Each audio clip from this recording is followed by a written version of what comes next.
सभी को सप्रेम नमस्कार, सत श्री अकाल, आदाब, हेलो एवरीवन, जय हिंद और जोहार। और आप सभी का स्वागत है एक और वीडियो क्लास में, जहां पर आज हम लोग चर्चा करने वाले हैं ह्यूमन रेस्पिरेटरी सिस्टम के बारे में, मानव श्वसन तंत्र के बारे में। और अब तक हमने जो ह्यूमन फिजियोलॉजी की शुरुआत करी है, और ये काफ़ी अपने आप में एक बड़ा चैप्टर है, ठीक है। ये इसके अंदर हम कुल 8 सिस्टम पढ़ेंगे, जो कि हमने आपको पिछली क्लासेस में बताया है। और पिछली क्लास में हमने अपने डाइजेस्टिव सिस्टम यानी पाचन तंत्र को कंप्लीट करा था, ठीक है। तो उसी श्रेणी में अब हम लोग आज शुरुआत करेंगे, दैट इज रेस्पिरेटरी सिस्टम की। तो चलिए मित्रों, बिना किसी अतिरिक्त समय के जाया करते हुए हम आगे बढ़ते हैं। अब चलिए मित्रों, हम ह्यूमन रेस्पिरेटरी सिस्टम को पढ़ते हैं।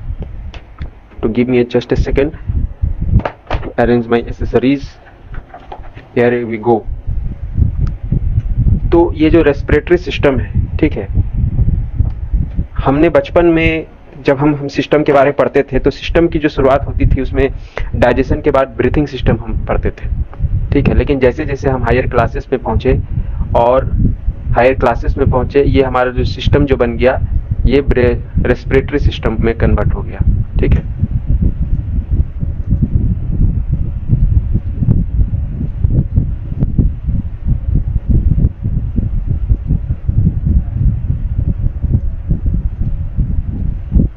ये रेस्पिरेटरी सिस्टम में तब्दील हो गया।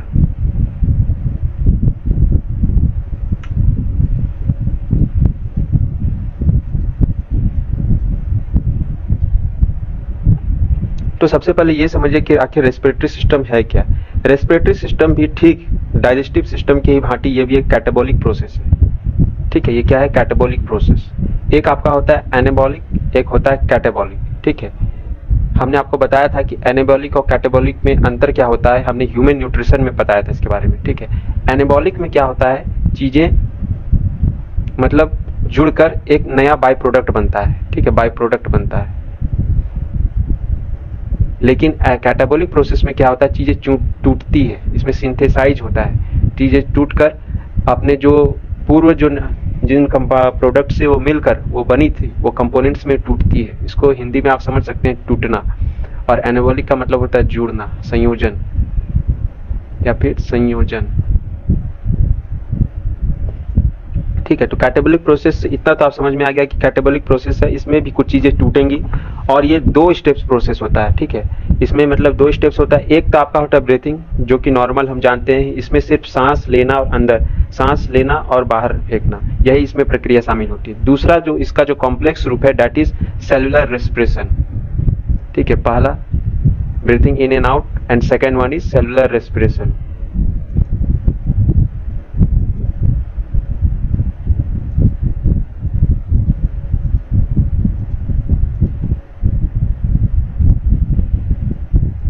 I think the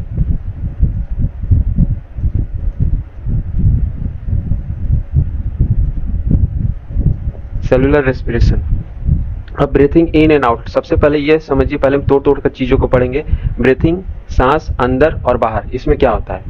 और ये हमारा जो पूरा ये हमारा रेस्पिरेटरी सिस्टम है, ठीक है। इसका डायग्राम जो हर एक कंपोनेंट्स है, इसके जो हर एक पार्ट्स है, उस पर हम लोग बारी से चर्चा करेंगे और उसके कंप्रहेंसिव डिटेल में उसको जानने का प्रयास करेंगे। तो सबसे पहले हम लोग देखते हैं ब्रीथिंग में क्या होता है। ब्रीथिंग इन, जब हम सांस को अंदर लेते हैं, ठीक है, सांस को जब हम अंदर लेते हैं तो जाहिर सी बात हम क्या अंदर ले रहे हैं, ऑक्सीजन ले रहे हैं। और सांस को जब हम छोड़ रहे हैं यानी बाहर, आउट, इसमें क्या करते हैं कि हम अपने कार्बन डाइऑक्साइड को छोड़ते हैं। जब हम ऑक्सीजन को लेते हैं तो इस दौरान जो हमारा जो डायफ्राम पार्ट है, ये वाला जो पार्ट है, ठीक है, ये वाला जो पार्ट है, ये क्या होता है, इस समय ये डाउन आता है। दिस टाइम डायफ्राम जो होता है, यहाँ पे हम आपको लिख दे सकते हैं डायफ्राम, ये क्या होता है, ये डाउन आता है। सर डाउन ऐसा इसलिए आता है क्योंकि जब हम सांस लेते हैं तो ये हमारा जो लंग है, इसका जो शेप है, मान लीजिए ये बाय डिफॉल्ट शेप है, ठीक है, विदाउट गेटिंग एयर, ठीक है, बिना मतलब श्वास के। लेकिन जब हम सांस इसमें भरते हैं, हवाएं जब इसमें भरती हैं, तब इसका शेप जो फैलता है, और ये शेप जाहिर सी बात है जब ये फैलेगा तो ये एडजस्ट करने के लिए डायफ्राम जो होता है वो नीचे इस पोजीशन में आ जाता है, ठीक है, वो नीचे आता है। तो इसका मतलब होता है डाउन होता है। दूसरा, और इस दौरान जो हमारा जो रिब केज जो होता है, रिब केज कौन सा पार्ट होता है, रिब केज जो कि ये हड्डीनुमा पार्ट होता है जो कि हमारे लंग्स को एक प्रोटेक्शन प्रोवाइड करता है। तो लंग्स इस दौरान क्या होता है, ये जो रिब केज जो होता है ये अप चला जाता है, ठीक है, वो ऊपर की ओर उठता है।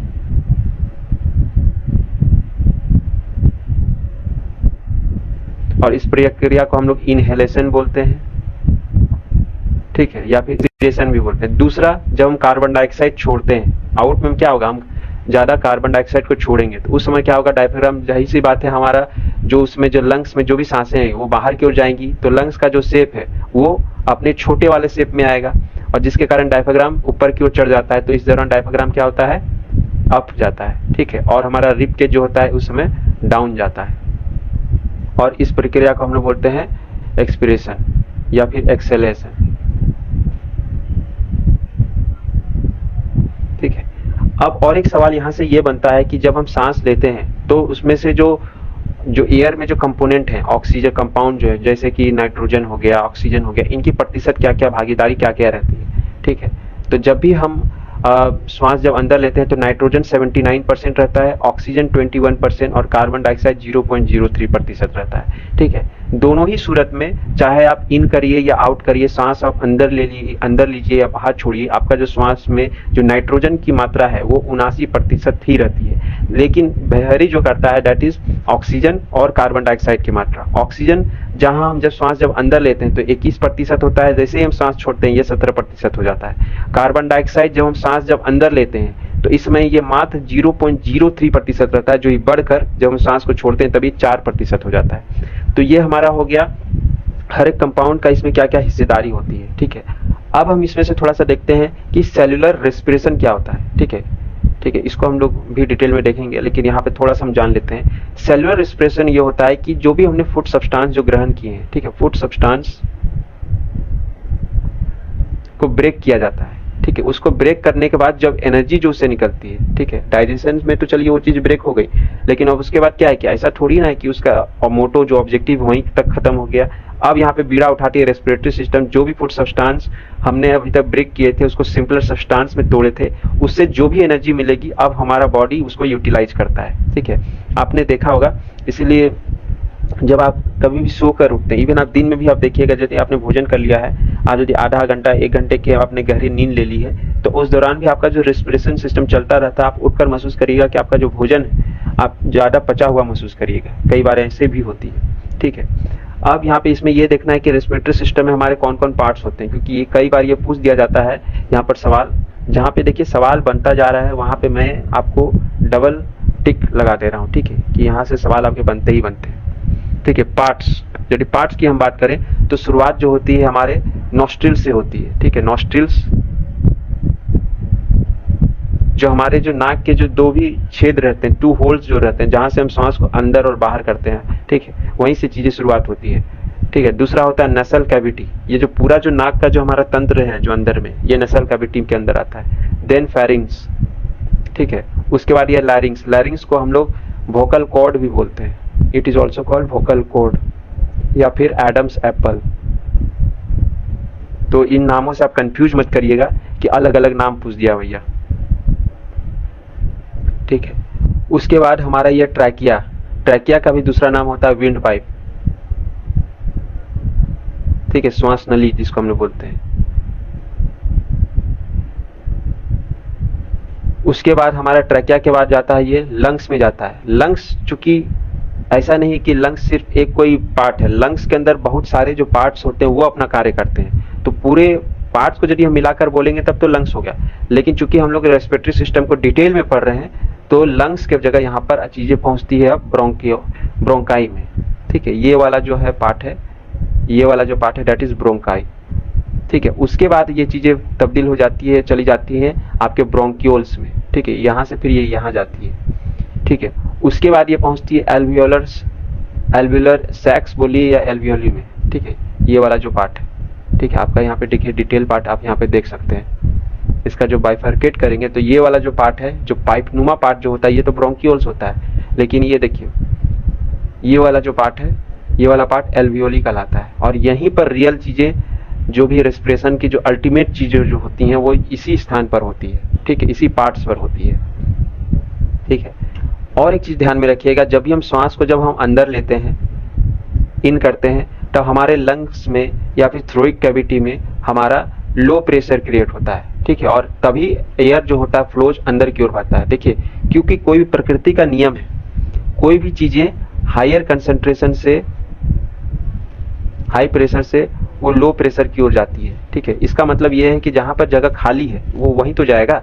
अब यहाँ पे पहले से ही बहुत सारे एयर मॉलिक्यूल्स मौजूद हैं और यहाँ पे भैया 2-3 ही मॉलिक्यूल, तो जाहिर सी बात है इस चीज को बैलेंस आउट करने के लिए यहाँ पर लो प्रेशर की ओर जाएगा। तो दैट्स वाई इनहेलेशन के दौरान लंग्स में लो प्रेशर बनता है और जिस कारण एयर जो है लंग्स में हमारी पहुंचती है। दूसरा, एक्सेलेशन के दौरान हाई प्रेशर बनता है लंग्स में, जिसके कारण एयर जो है लंग्स से हमारा बाहर निकलता है, ठीक है। तो ये हमारा पार्ट हो गया हमारा रेस्पिरेटरी सिस्टम का, जो बेसिक जो पार्ट्स हैं। अब हर एक पार्ट्स का क्या क्या कार्य होता है, हर एक पार्ट्स किस तरह से कार्य करते हैं, इसको भी हम आने वाले कुछ देर में देखेंगे, ठीक है।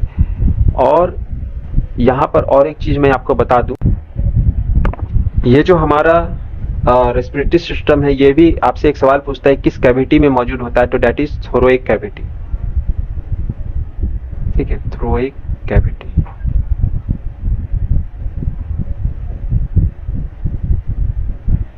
और इसमें कौन कौन से पार्ट्स होते हैं, इसके आपके लंग्स मिल जाएंगे, हार्ट मिल जाएंगे, मतलब ये कंबाइन होता है। इसमें आपको डाइजेस्टिव सिस्टम वाले पार्ट्स भी मिलेंगे, आपको रेस्पिरेटरी सिस्टम वाले पार्ट्स भी मिलेंगे और ब्लड सर्कुलेटरी सिस्टम वाले भी पार्ट मिलेंगे, ठीक है।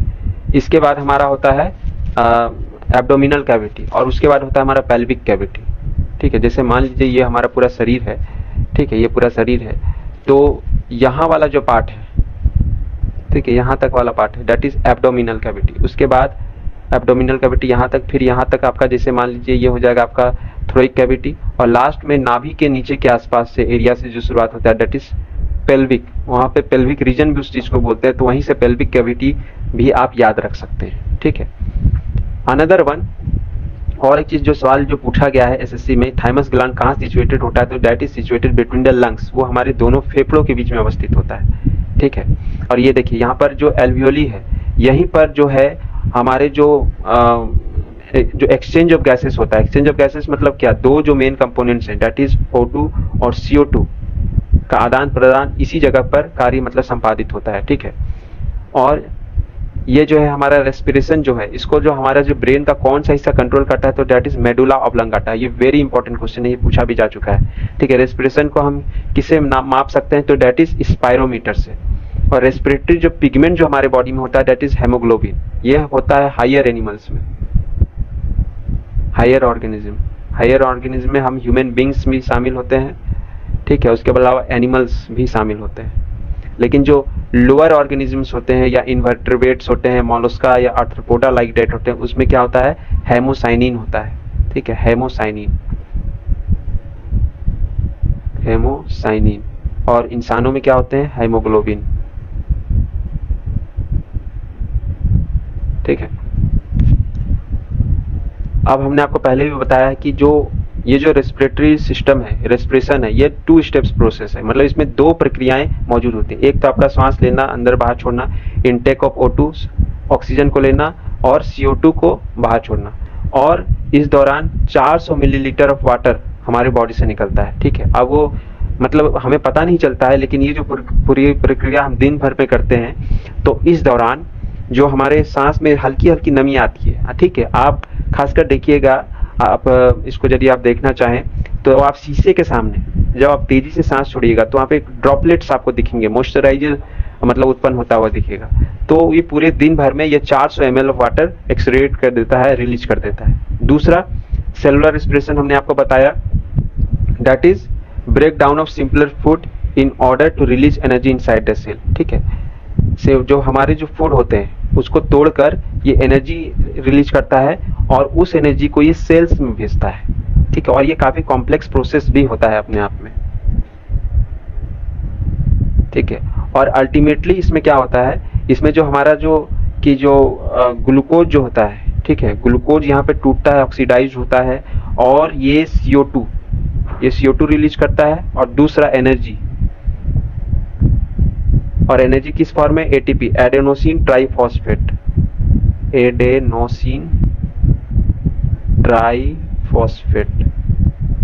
और एक सवाल यहाँ पे पूछा जा चुका है कि energy currency of human body क्या होता है, ठीक है, जैसे हमारा जो स्टैंडर्ड करेंसी क्या है, रुपीज है, ठीक उसी तरह से एनर्जी किसी का साइन दैट इज एटीपी, इसी एटीपी को कहते हैं एडेनोसिन ट्राइफॉस्फेट, और यही हमारे सेल्स को एनर्जी के रूप में मिलता है। ठीक है, तो जहां तक रेस्पिरेशन की स्टेप्स की बात की जाए तो इसमें बेसिकली 5 स्टेप्स आपको देखने को मिलेंगे।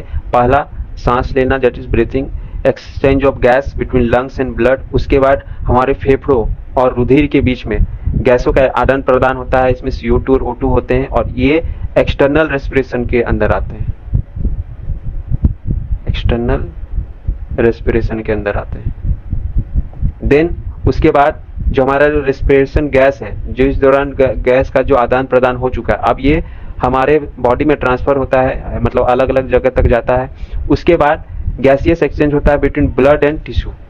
ठीक है, अभी तो ये लंग और ब्लड के बीच में हो रहा है, अब क्या होगा कि वो ट्रांसपोर्ट करेगा, अलग अलग टिश्यूज तक जाएगा, टिश्यूज फिर सेल्स में जाएगा, क्योंकि टिश्यू कई सेल्स मिलकर ही ना टिश्यू बनते हैं, तो जाहिर सी बात है पहले टिश्यूज तक पहुंचेगा, फिर देन वो सेल्स तक पहुंचेगा, और ये काम कौन करेगा, हमारा ब्लड करेगा। ठीक है, वहां पर हमारा गैसियस एक्सचेंज होगा, देन उसके बाद ब्रेक डाउन होगा चीजों का, ताकि हमारे हर एक कंपोनेंट को, हर एक सेल को एनर्जी मिल सके, और ये किसके अंदर आएगा, दैट इज इंटरनल रेस्पिरेशन।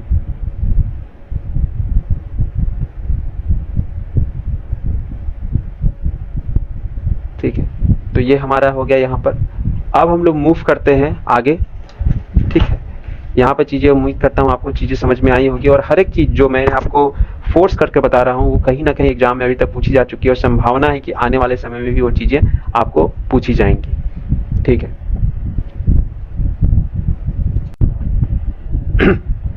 अब सेलुलर रेस्पिरेशन का कुछ एक खासियत होती है। ठीक है, हर एक सिस्टम का जो होता है, तंत्र का अपना एक कुछ खासियत होता है।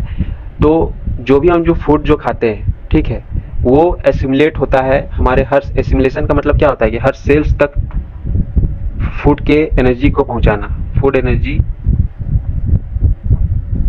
हर सेल्स तक पहुंचता है, और ये किसके द्वारा हो पाता है, डाइजेस्टिव सिस्टम के द्वारा होता है। इसमें क्या होता है कि एसिमुलेटेड फूड जो एनर्जी होता है वो ब्लड कैपिलरीज तक पहुंचती है, उसके बाद वो हमारे बॉडी के टिश्यूज और सेल्स तक मिलती है, और अल्टीमेटली हमारे बॉडी को एनर्जी मिलता है। ठीक है, और इस दौरान ऑक्सीडाइजेशन का प्रोसेस होता है। ठीक है, और इस दौरान बहुत सारे मटेरियल्स जिससे हमारा जो बॉडी है वो रिपेयर होने का भी काम करता है। ठीक है, ये रेस्पिरेशन ही एक्टिविटी है जिसके कारण हमारा बॉडी जो होता है ग्रोथ भी करता है और अपने सेल्स को रिपेयर भी करता है। रिपेयर लाइक दैट, मान लीजिए आपने कुछ बहुत हार्ड काम करा है तो उस दौरान आपके सेल्स टूटते हैं। ठीक है, तो उसको रिपेयर करने का भी काम कौन करता है, तो ये रेस्पिरेशन ही करता है। ठीक है, और सबसे जो सिंपल एसिमुलेटेड फूड है, ठीक है, वो है हमारा ग्लूकोज। ठीक है, ग्लूकोज का ही जब ऑक्सीडेशन होता है तब एनर्जी होता है, और यही अंत में टूट के हमें एटीपी के रूप में हमारे सेल्स को मिलता है, that is adenosine triphosphate, that is the energy currency of our body. ठीक है, और ग्लूकोज को सेलुलर फ्यूल भी कहा जाता है। ठीक है, सेलुलर फ्यूल का मतलब क्या हो गया, सेल का ईंधन, कोश। ठीक है, सेल का ईंधन इसे कहा जाता है, क्योंकि अल्टीमेटली वो उसे ईंधन यानी वो उसे काम करने के लिए ऊर्जा प्रदान कर रहा है, that's why it is called cellular fuel. और इस प्रक्रिया को हम लोग बोलते हैं सेलुलर रेस्पिरेशन। अब और एक चीज है, जो ग्लूकोज जो है हमारा बॉडी में, ठीक है, ये टूटता है। टूटता कहां पर है, ये आपका टूटता है आपको साइटोप्लाज्म में, और किस में टूटता है, पायरुविक एसिड नामक में टूटता है, पायरुविक एसिड में टूटता है। और इस प्रक्रिया को हम लोग क्या करते हैं, ग्लाइकोलाइसिस बोलते हैं। ठीक है, अब यहां से टूटने के बाद पायरुविक एसिड क्या होता है कि मिटोकॉन्ड्रिया में इंटर करता है सेकेंड स्टेप में। ठीक है, और उस दौरान कर्व साइकिल में in the presence of oxygen ये एडेनोसिन ट्राइफॉस्फेट एटीपी से बनता है, कार्बन डाइऑक्साइड बनता है और वाटर बनता है, और इसी एटीपी से हमारे बॉडी को एनर्जी भी मिलती है। ठीक है, ग्लाइकोलाइसिस ये बहुत ही इंपॉर्टेंट प्रोसेस है। इसका मतलब ही होता है कि ग्लूकोज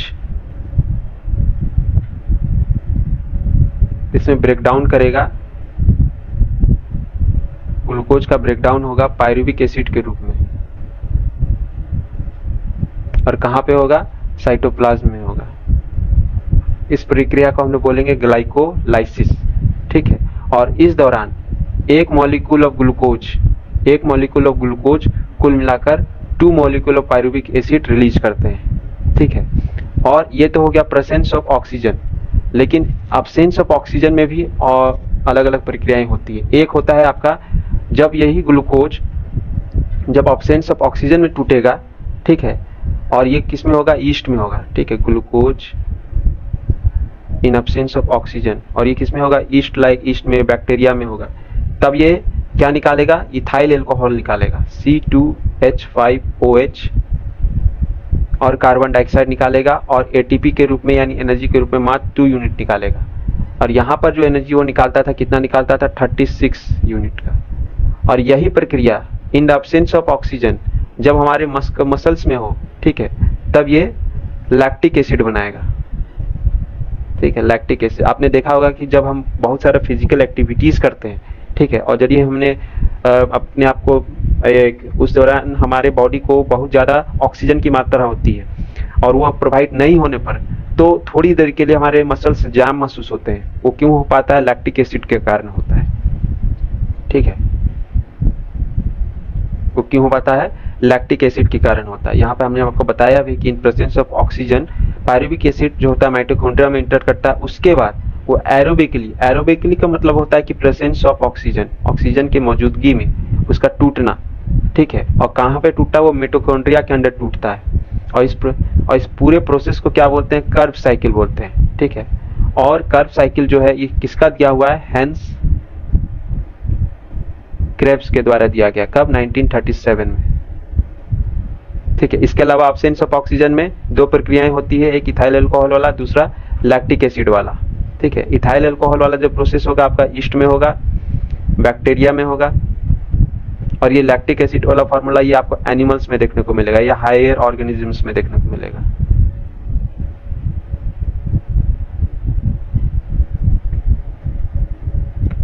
और ये जो अब्सेंस ऑफ ऑक्सीजन होता है इसमें मिटोकॉन्ड्रिया इन्वॉल्व नहीं होता, इस बात का भी ध्यान रखिएगा। अब्सेंस ऑफ ऑक्सीजन वाले प्रोसेस में माइटोकॉन्ड्रिया का इन्वॉल्वमेंट नहीं होता है, माइटोकॉन्ड्रिया का इन्वॉल्वमेंट इसमें नहीं होता है। ये तो हो गया एक।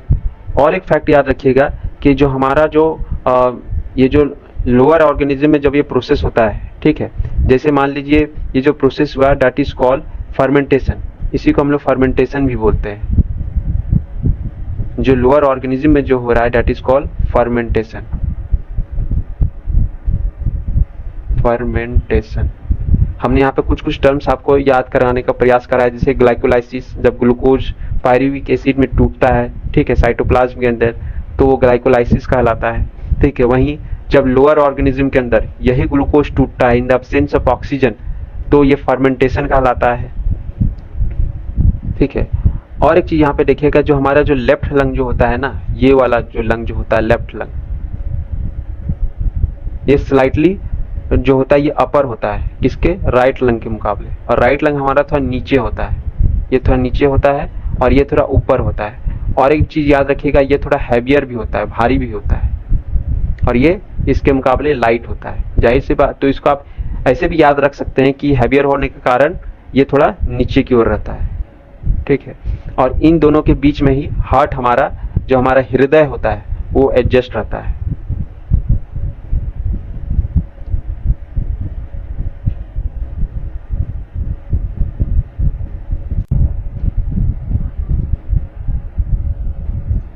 यहाँ पे हमने आपको बताया दैट इज फर्मेंटेशन। यहाँ पे लेफ्ट लंग जो होता है ये सिचुएटेड होता है, ठीक है। अब हम थोड़ा सा देखते हैं यहाँ पर कुछ वेरी बेसिक फैक्ट्स की, यहाँ से आपको डायरेक्ट सवाल आपको बनाए जा सकते हैं और अभी तक पूछे भी गए हैं, ठीक है। जैसे हमारा जो लंग्स का होता है यूनिट, उसे किसे बोलते हैं, मतलब हमारी फेफड़ों की इकाई कौन होती है, तो दैट इज एल्वियोली, ठीक है। एल्वियोली वो स्थान है जहां पर अल्टीमेट फंक्शन यानी एक्सचेंज ऑफ गैस होता है, ऑकर होता है, ठीक है। दूसरा, लंग्स में 2 पार्ट्स बहुत इंपॉर्टेंट है, that is bronchioles and then alveoli. Bronchioles के मतलब ब्रोंक्यूल्स ही एल्वियोली तक जो विभिन्न जो गैसेस हैं उनको पहुंचाने का कार्य करता है, ठीक है। और मेल का जो डायफ्राम होता है वो आर्क शेप होता है, आर्क बोले तो ऐसे, आपने मैथ में ही पढ़ा होगा आर्क। और जो फीमेल का जो होता है दैट इज फ्लैट सेप। ठीक है, सांस लेने और छोड़ने की प्रक्रिया में हम कितने बार सांस लेते हैं, मतलब इन एंड आउट, ये एक, मतलब इसको आप एक में काउंट करिएगा। एक बार हमने सांस लिया फिर छोड़ा, ये एक काउंट हुआ। फिर हमने सांस लिया फिर छोड़ा, ये दो काउंट हुआ। तो इस तरह की प्रक्रिया को हम कितनी बार अंजाम देते हैं एक मिनट में सांस लेने के दौरान, दैट इज 15 to 18 टाइम्स। ठीक है। दूसरा, हमारा जो लंग का जो कैपेसिटी होता है दोनों लंग्स का मिलाकर, ये 6000 ml होता है। ठीक है। और दूसरा रेसिडुअल कैपेसिटी जो होता है दैट इज 1200 ml। और इस रेसिडुअल, आपको लग रहा होगा कि भैया रेसिडुअल कैपेसिटी क्या होता है। ठीक है, रेसिडुअल का मतलब होता है, आपने देखा होगा कि कुछ चीजें जब बच खुच जाती हैं, ठीक है, बचा हुआ या रिमेनिंग, रिमेन्स, उसे हम लोग रेसिडुअल बोलते हैं, रेसिड्यू बोलते हैं। तो वहीं से बना है रेसिडुअल कैपेसिटी। मतलब जब हमने सांस लिया और फिर हमने सांस छोड़ा, तो ऐसा नहीं है कि लंग्स की जो सारी मतलब जो भी गैस है वो खत्म हो गई। ठीक है, सांस लेने और छोड़ने के बाद जो अमाउंट ऑफ गैस जो हमारे फेफड़ों के अंदर बच जाता है दैट इज रेसिडुअल कैपेसिटी। ठीक है, यानी ये क्या है, amount of air remain in lung, दोनों लंग्स में आफ्टर नॉर्मल एक्सेलेशन। ये हो गया आपका रेसिडुअल कैपेसिटी का अर्थ हो गया। ठीक है। और लंग्स जो है ये एक्सचेंज ऑफ गैस के लिए सरफेस प्रोवाइड करते हैं। इसमें भी आप ये देखिएगा कि लंग्स में भी कौन प्रोवाइड करता है, ये प्रोवाइड करने वाला कौन होता है, एल्वियोली होता है। ठीक है। और लंग्स का हमारा जो कलर जो होता है that is pinkish, pink colour होता है। ठीक है। उसके अलावा ये हमारा जो डायफ्राम होता है ये थ्रोइक कैविटी को एब्डोमिनल कैविटी से अलग करने का भी कार्य करता है। ठीक है। हमारे शरीर में 3 कैविटीज होती हैं, हमने आपको बताया, एक एब्डोमिनल, एक आपका थ्रोइक, एक आपका पेल्विक। तो एब्डोमिनल और थ्रोइक कैविटी के बीच का जो सेपरेशन कौन तय करता है, दैट इज डायफ्राम। और जो हमारे लंग्स के ऊपर एक ऊपर कवरिंग इसमें बना हुआ होता है। ठीक है, इसके ऊपर एक कवरिंग बना होता है और इसको हम लोग कहते हैं प्लूरा। ठीक है, the upper covering of lungs is called pleura. अब जो नेक्स्ट जो हमारा जो पार्ट है दैट इज ब्रोंकीज, किसको बोलते हैं। ठीक है, ब्रोंकीज का काम क्या होता है, देखिए ब्रोंकी आपको हम दिखाते हैं, ब्रोंकी इसको थोड़ा सा हम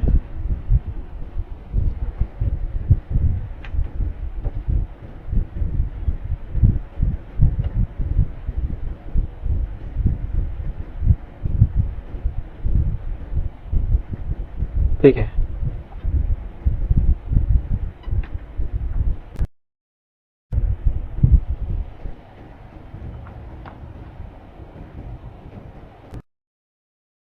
ये देखिए, ये जो पार्ट है ना, ये जो ट्यूब लाइक जो पार्ट है जो कि आपके ट्रैकिया के बॉटम में कनेक्टेड होती है। ठीक है, ट्रैकिया आया, ट्रैकिया बोले तो हमारा विंड पाइप सांस लेकर यहाँ तक आ रहा है, और इसका सबसे जो बॉटम पार्ट होता है यहाँ पे 2 भाग में पाइप बंट जाती है जो कि लंग्स में एयर को इंटर करवाती है। ठीक है, लंग्स में। और इसी दोनों पार्ट्स को हम लोग क्या बोलते हैं, ब्रोंकाई बोलते हैं। ठीक है, ब्रोंकाई, तो ये इसका काम बस इतना था कि लंग्स में भैया हमने दरवाजा खोला, दरवाजे के पार तुम्हें करवा दिया। ठीक है, अब उसके अंदर घुमाने का काम कौन करेगा, तो वो काम करेगा ब्रोंक्यूल्स। ब्रोंक्यूल्स जो होते हैं ये क्या होते हैं, ये स्मॉल मतलब एयर ट्यूब होते हैं। ठीक है, जैसे ये तो अपने आप में बड़ा है, लेकिन जो स्मॉल एयर ट्यूब ये आपको जो दिख रहे हैं, ठीक है, इस तरह के, ये क्या है, ये आपके ब्रोंक्यूल्स।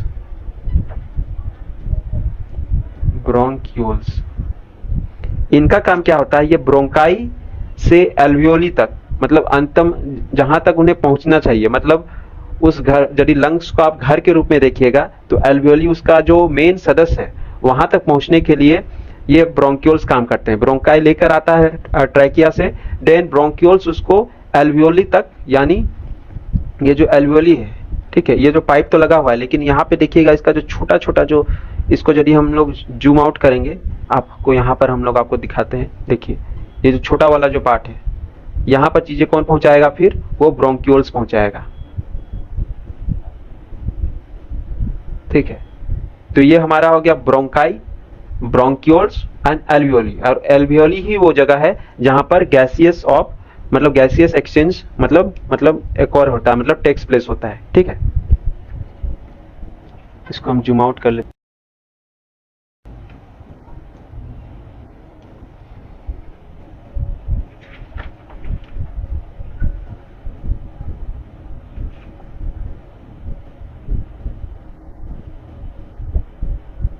देखिए ये एल्वियोली, एल्वियोली क्या होता है, ये अंगूर के शेप के होते हैं। आपको यहाँ पे ध्यान से यदि आपने देखा होगा, ठीक है, तो ये आपको अंगूरनुमा शेप का आपको दिखेंगे। देखिए अंगूर के जो गुच्छे जो होते हैं, लाइक ग्रेप लाइक,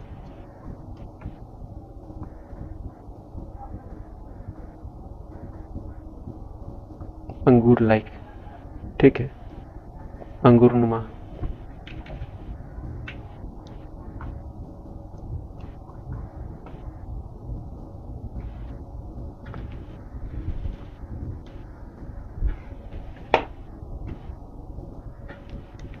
उसके बाद क्या होता है कि यहीं पर हमारा क्या होता है कि गैसियस जो भी हमारा चाहे कार्बन डाइऑक्साइड हो या O2 हो, उसका एक्सचेंज यहीं पर टेक्स प्लेस होता है। और आपसे ये पूछ सकता है कि हमारा जो रेस्पिरेशन है उसका जो फंक्शनल यूनिट है वो कौन है। ठीक है, तो that is alveoli, structural and functional unit. जैसे हमारा फंक्शनल यूनिट ऑफ लाइफ क्या है, सेल है, मतलब सेल चीज से ही शुरुआत होती है। तो यहीं पर यदि रेस्पिरेशन की बात करें तो यहाँ पे एल्वियोली ही वो जगह है जहां पर जो एकदम जो माइन्यूट चीज है, जो वेरी फर्स्ट चीज है, वो एल्वियोली, अल्टीमेट जो फंक्शन है वो वहीं पर होता है। ठीक है, और ये जो हमारा लंग्स जो है कॉन्ट्रैक्ट करता है, ठीक है, फिर एक्सपेंड करता है सांस लेने और छोड़ने के दौरान। ये एक तो डायफ्राम के द्वारा होता है और दूसरा एक्सटर्नल इंटरकॉस्टल मसल्स जो होते हैं, ठीक है, उसके कारण ये संभव हो पाता है। ठीक है, एक अवस्था होती है जब एल्वियोली जो नॉर्मल शेप में ना आकर ये एबनॉर्मल शेप में तब्दील हो जाता है। ठीक है, वो किसी कारण से होता है। तो इस दौरान इस अवस्था को क्या बोलते हैं, एफिसेमा। और हमारे शरीर में कुल मिलाकर 10 के पावर 9 मतलब संख्या में एल्वियोली पाए जाते हैं। ठीक है, और इसके अलावा एल्वियोली का काम ये भी होता है कि जो ऑक्सीजन जो होते हैं इसको ये ब्लड में मिलाने का कार्य करता है। और इस दौरान प्यूरिफिकेशन ऑफ ब्लड भी होता है CO2 से, मतलब ठीक है, इन लंग्स में। ये सब कुछ आपका लंग्स में हो रहा होता है। हमारा जो एक नॉर्मल एडल्ट बीइंग होता है, मतलब एक जो नॉर्मल जो साधारण वयस्क इंसान जो होता है, वो पर मिनट 15 से 18 दफा वो सांस लेता देता है। लेकिन जब वो फिजिकल एक्टिविटी कर रहा होता है, मान लीजिए वर्कआउट कर रहा हो, कोई दौड़ भाग कर रहा हो, कोई मजदूरी कर रहा हो, तब बढ़कर 20 से 25 प्रति मिनट तक जाती है। लेकिन चिल्ड्रेन में, बच्चों में ये 25 से 40 पर टाइम्स रहता है। वहीं ये बुजुर्ग में यानी बूढ़ों में ये 12 टाइम्स पर मिनट तक होता है। तो यहाँ से भी आपके सवाल अच्छे बन सकते हैं, फैक्चुअल सवाल यहाँ से बनाए जा सकते हैं। ठीक है, next one is that is जो ऑक्सीजन का जो कंसेंट्रेशन होता है ना, ये हमारे ब्लड में ज्यादा होता है। ठीक है, लेकिन ऑक्सीजन यहाँ पे मान लीजिए आपने लिखा ब्लड और ये लिखा टिश्यू, हमने CO2। तो ऑक्सीजन की जो मात्रा होती है ये हमारे ब्लड में ज्यादा होती है और हमारे टिश्यू में कम होती है। लेकिन कार्बन डाइऑक्साइड की मात्रा हमारे ब्लड में कम होती है और टिश्यू में ज्यादा होती है। ये तो हो गया, हमने ह्यूमन बींग्स की बारे बात करा। यदि हम कुछ जो एनिमल्स की बात करें, ठीक है, पशु, कुछ जो जीवों की बात करें, जैसे फिशेस जो होता है वो अपने गिल से वो उसका रेस्पिरेशन प्रोसेस होता है। ठीक है, आपने देखा होगा यदि ये मछली है, ठीक है, ये आपकी मछली है, sorry for my poor drawing, तो यहाँ पे उसका गिल्स लोकेटेड होता है। ठीक है, तो यहीं से वो अपना क्या करती है, रेस्पिरेशन करती है। दूसरा अर्थवॉर्म जो केंचुआ होता है, ये अपनी स्किन से करता है।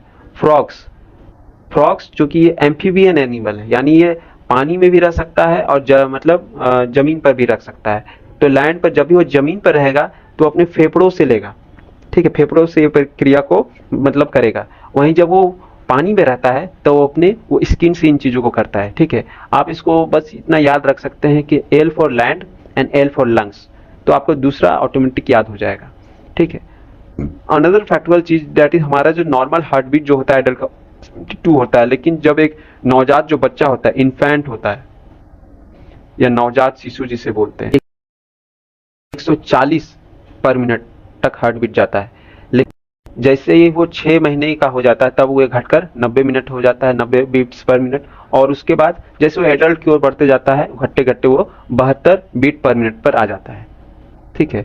और एक्वाटिक है, मतलब जितने भी एनिमल्स हैं, चाहे वो आकाश में रहने वाले हमारे पक्षी हों, या फिर हम धरती पर रहने वाले हों, या फिर जो मैरीन एनिमल्स यानी एक्वाटिक एनिमल्स होते हैं, इनमें सबसे ज्यादा ब्रीथिंग रेट पाया जाता है। ठीक है। आप यहाँ पे सवाल यहाँ पे बन सकता है कि which of the type of animal have the highest breathing rate, तो that is in the aquatic animals. एक ये सवाल पूछा गया है कि रेस्पिरेटरी क्वेश्चन का फॉर्मूला क्या होता है, तो that is volume of CO2 evolve और वॉल्यूम ऑफ O2 कंज्यूम, मतलब सांस लेने और छोड़ने की प्रक्रिया के दौरान जितना CO2 हमारे बॉडी से रिलीज होता है बटे हमने कितना ऑक्सीजन कंज्यूम किया। हमने मान लीजिए जितना भी ऑक्सीजन कंज्यूम किया, तो उसके रिजल्ट स्वरूप हम जस्ट इमीडिएट स्टेप में कुछ अमाउंट ऑफ CO2 भी रिलीज करते हैं, तो इन्हीं के फ्रैक्शन को हम लोग रेस्पिरेटरी क्वोशेंट भी बोलते हैं। ठीक है।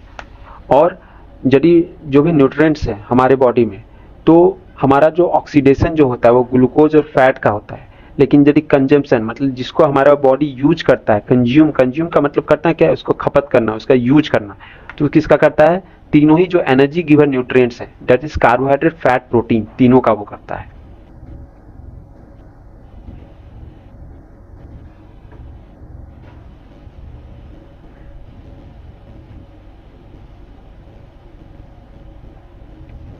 तो यहां तक आज का हमारा क्लास रहा। अगले क्लास में हम जो रेस्ट ऑफ द हमारा जो रेस्पिरेटरी पार्ट्स है उसको हम लोग देखेंगे। ठीक है। इसमें हमारा जैसे एपिग्लोटिस है, लैरिंग्स है, ट्रैकिया है, मतलब अभी भी मेन कुछ बचे हुए हैं। ठीक है। एरोबिक, एनारोबिक रेस्पिरेशन क्या होता है, इनके बारे में देखेंगे। कुछ जो डिजॉर्डर्स, जो बीमारियां जो संबंधित है हमारे श्वसन तंत्र से, ठीक है, मतलब श्वसन तंत्र में किसी प्रकार की मेल फंक्शन के कारण जो हमें डिजीजेज जो होती हैं या फिर अव्यवस्थाएं जो हमारी बॉडी में होती है, उनके बारे में भी हम लोग देखेंगे। ठीक है। तो ये आज का हमारा क्लास रहा। So right now I am signing off. तब तक आप सब स्वस्थ, मस्त और सकारात्मक कार्यों में व्यस्त रहें और एक ऐसे समाज का निर्माण करते रहें जिसमें आसपास के बच्चे, बुजुर्ग और महिलाएं सहज और सुरक्षित महसूस करते रहें। जय हिंद, वंदे मातरम।